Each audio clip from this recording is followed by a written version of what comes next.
Hey, what's going on, guys? Welcome back to the channel. My name is Bigfry, and today I want to talk to you guys about the new Contact DLC for ArmA 3. This is something I never really covered on the channel, but before we get into it, I want to let you guys know that I have been doing this shit full time for about 2 months now. It's been going amazing. YouTube actually just emailed me the other day, and they've actually set up more membership tiers. If you guys don't know what a membership is, you can basically support the channel every single month with a monthly subscription, and they've actually allowed me to set it up to where you can support for as little as $1 a month. So if you guys fuck with the content and you want to support on another level, you guys can go and do that. Click the join button at the top of the channel. You guys get a supporter role in my Discord. You get a private chat over there where all of you guys can come in, chat. We have video requests in there as well. So if there are new games coming out that you guys want me to cover, you can post them in there in the Discord. And this is just something to help supplement the ad revenue, and then I don't have to take as many sponsorships as you guys have been seeing me increasing the number of sponsorships on the channel. So I just wanted to say that before we get into it. Thank you guys for all the support, man. This move to full-time has been amazing so far,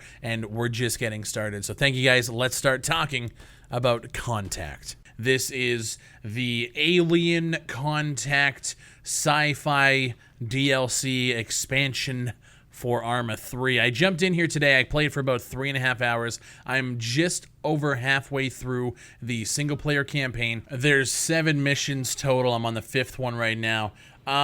There's a lot of things I have to say about this DLC. A lot of people were coming through to the live stream I did this morning, and they were like, is this worth the money? Right now, it's currently sitting at $31.49 Canadian.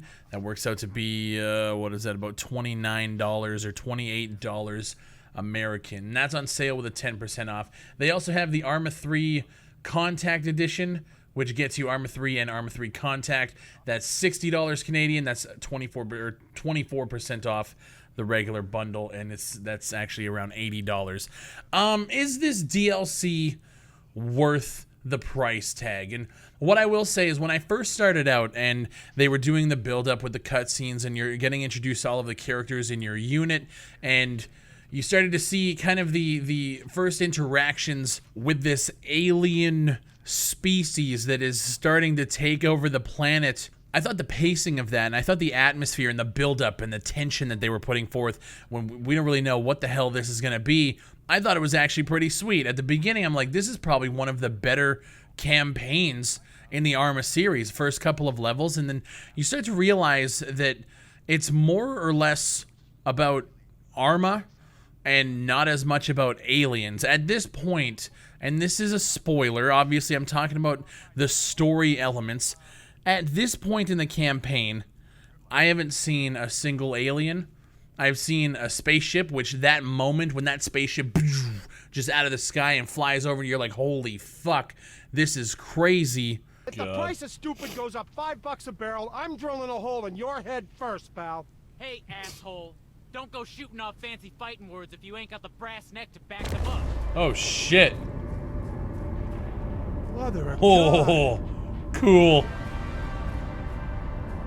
What the fuck? But you don't interact. You're not killing aliens. I just want to stress that. That might change in the last 2 parts of this, but you're not killing aliens. What you are killing are what they call LDF, which is essentially a reskinned AI. They wear these chem lights to kind of help them see in the dark, and that's it. A lot of the missions either consist of you trying to sneak past enemies or engage them, however you want to do it, and then playing around in a drone where you're trying to get samples of this alien, the roots that are kind of growing out of the ground. You're getting samples from that, and you're trying to piece together what the hell this alien conglomerate is. A lot of the time you're spending time on like this radio frequency scanner, and you're jamming drones, or you're trying to like follow and contact the alien. That was the most frustrating part for me, and that's actually what I think ruined this entire campaign for me so far. At the beginning, when you're scanning and you're starting to follow where the alien ship is and you're going to start to initiate contact, you get close to it. It does a little cutscene where it starts to like fry your brain a little bit, and then it flies away. And you're like, okay, well, they're teasing. They're blue balling us a little bit. And then you do it again. And then you're getting shot and you're trying to avoid these AIs that are, it's just ArmA AI. There's nothing special about them by any means. and then you're just following this alien around. You're not actually doing anything. And with the story elements at the beginning, I was like, I'm fine. All right, this is good. The story they're building up, and then it's just, you're just doing nothing. And so I feel like the campaign so far has been kind of a letdown. The first couple of missions are really good, but then it just kind of continues on, and you find yourself just not really doing anything that really makes sense. And again, I will let you guys know if the end just blows my fucking mind, but again, I'm not there yet. This is like a first impressions and kind of an explanation as to what you get when you do buy this DLC, because it is expensive. For a DLC, this is a pricey one. So I want to let you guys know exactly what you're getting. So you get the single player campaign, you get the new the map is called Livonia, so you get this brand new island, bunch of landmarks you can play around with. There's 2 new factions, so you get the LDF and then you get the Russian Spetsnaz. And apparently they're based on the CSAT designs, durable helmets, chest rigs, and all that. You get 5 new weapons. So you get what they call the Promet Assault Rifle, which is like a bullpup rifle. You get the RPK-12 light machine gun. You get an AKU-12, which is, according to them, a lightweight carbine. You get the MK4 classic hunting rifle. And then you get the Kozlice shotgun. I think I'm pronouncing that right. It's essentially a break barrel 12 gauge that can fire slugs or buckshots. You get 2 new vehicles. The first one being the UGV, which at some point in the campaign you actually have to disable one of these and kind of make it like go against the enemy. So you kind of hack it and make it do its thing. It's basically an unmanned ground vehicle. It's meant to traverse complex terrains. It's got a turret on top, and it's pretty sweet. And then you also get what the game calls Eddie. It's essentially a driving laboratory with sensors. You get a sampling laser, and then you can also get this little like pricky thing. So if you get really up close to a specimen and you want to like grab a sample from it, like so you just grab a little skin graft, boom, done, and then it can be sent off to the lab for testing. And that's pretty much what you're using throughout the entirety of this. If you're actually using vehicles in this, is this little unmanned or like UAV controlled drone, which is pretty cool. You can like extend the arm up and down, and it's cool. The biggest thing is you get a whole bunch of decorative and terrain objects. So I know my people in my community who use Zeus, they're really looking forward to this because you get a whole bunch of shit that you can now just start to place within Zeus. A whole bunch of stuff like from the Livonia territory, like the sealed transport packaging, a weather station, decontamination tents. So there's a bunch of stuff that you can use to make your missions a little bit more unique, a little more cool. And that's essentially it. You get the official soundtrack. There's different clothings and camouflages that you can get as well. But I think the main aspect or the main chunk of content you're getting is a single player campaign and a new map and the weapons. The single player campaign so far, it's very mediocre. It started off really good, and at the end of it I was like, I don't what are we doing? We're just running around following fucking signals. No aliens. I haven't seen a single alien. I've seen a little hover ship that keeps flying around, and that's really it. So I went into this thinking this was going to be a lot more like shooty, pewdy aliens, but it's not that. It feels a lot like old school ArmA. If you were to tell me that we were tracking, I don't know, like a radio beacon from like a Russian faction that's just trying to like, you know, take out our towers and our vehicles and our comms, and we had to like track it down, and it was just an ArmA 3 operation, I'd believe you.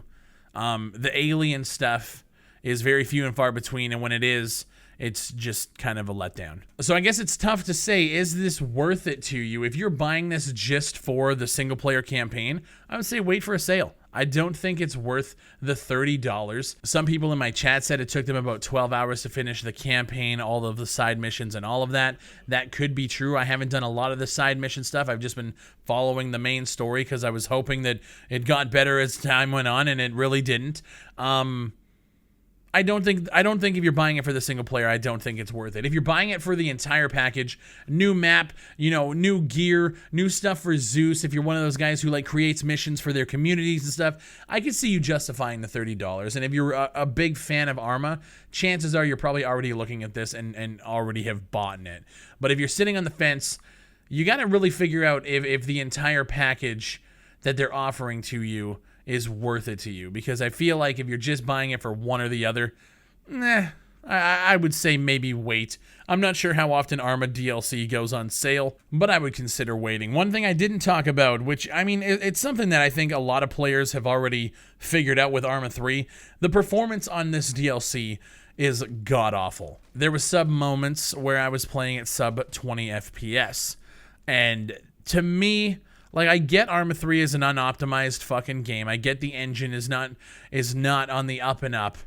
But when we're playing sub 20, when people are shooting at me, it's almost unplayable at that point. And it's not like it was always like that. I would say it probably hovers around 25 to 30 FPS, which is still pretty unacceptable for a PC game that came out in 2013 that has had a whole bunch of DLC added to it, but it just seems like the game is still as unoptimized as when I played the alpha way back in 2013.